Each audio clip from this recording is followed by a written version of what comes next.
Dahil Semana Santa, magtitipid kami. Yan, may papakain na kami sa mga aming mga anak. Ang laki naman yung isa. Yan, para sa panganay na anak. Yan. Yan. Kung pwede na magtrabaho dito si anak. Diba? Yan po. Kailangan po, maayos ang pagkabalot. Para ma-microwave na lang. Kulang eh. Okay lang yan, kasi dapat pinagpatong mo na lang.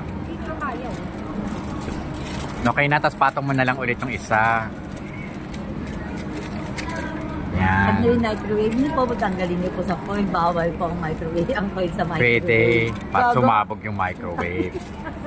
Damay-damay na. Para pumunta ulit yung bumbero sa bibak. Sino barangay na walang pabasa? Ay, naku. Ha? Bawat kanto may pabasa. Sa amin din may mga building sa amin na may nagsusulat. Lahat. Sa inyo wala. Ikaw, sa inyo, sa Meron. Sa tapat namin, sa labas. Hindi kayo, yung sa pamilya Wala. na wala. Kayo. Salbahin pa pamilya na. Sponsor na lang ng Ako food. lang ang pamilya sa amin. Pero hindi mo naka-register na nung may pabasa sa inyo. Kaya hindi. Nagtumadayo kami sa Las Piñas.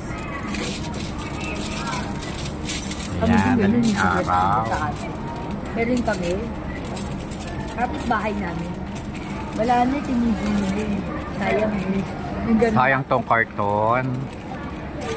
Bigyan natin din sa gwardiya. Ang alin? Tong karton lang.